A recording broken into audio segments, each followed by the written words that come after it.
మేడిగడ్డ చిన్న సమస్యే 86 పిల్లర్లలో దెబ్బతిన్నవి 3 మాత్రమే.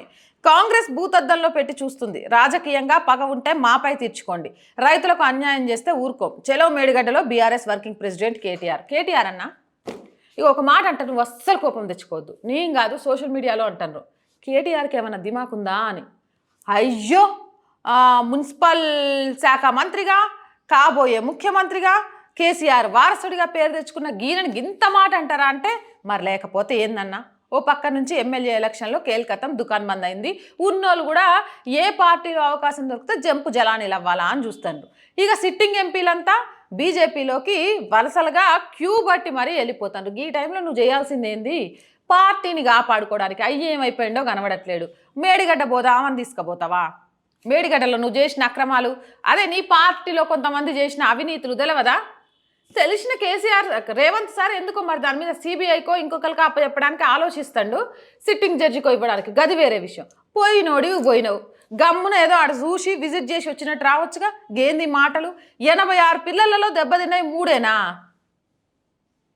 అదేమన్నా మీకు పూలదండేసి వావ్ కేటీఆర్ సూపర్ మీరు కట్టిన ప్రాజెక్ట్ 86 పిల్లర్లు కడితే 3 పోయినాయి. పాపం రేవంత్ రెడ్డికి ఏం పని పాట లేక దాని మీద విమర్శలు చేస్తారు. అసలు మీలాంటి వాళ్ళు ఉండాలి, మీలాంటి వాళ్ళే తెలంగాణలో వెళ్ళాలని సన్మానం చేస్తారు అనుకున్నావా ఏంది?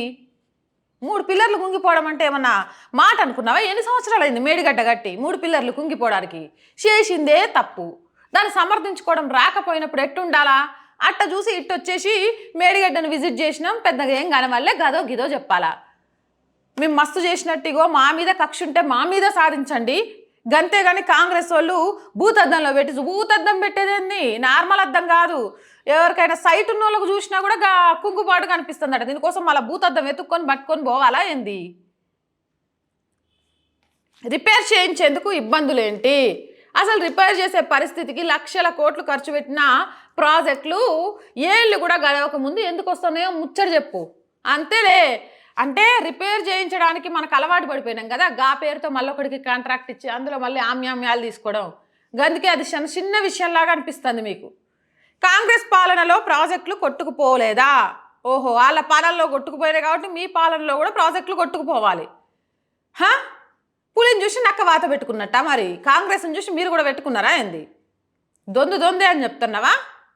వాళ్ళు చక్కగా చేసి ఉంటే మిమ్మల్ని ఎందుకు ఎన్నుకుంటారు, మీరు చక్కగా చేసి ఉంటే వాళ్ళని ఎందుకు ఎన్నుకుంటారు? మొత్తానికి నీకు అర్థం కావాల్సింది ఏంటంటే కాంగ్రెస్ చేయలేదు కాబట్టే తెలంగాణ సెంటిమెంట్ని అడ్డు పెట్టుకొని మేము అధికారానికి ఎక్కాము.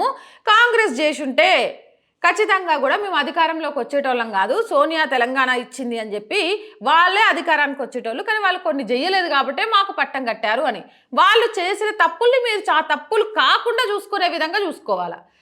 వాళ్ళు చిన్న గీత గీసిండ్రు, నేను ఇంకో గీత గీస్తా, తప్పేంది? అవసరమైతే పై గీతం చూద్దామంటే గిట్నే ఇంటికి పరిమితం చేస్తారు.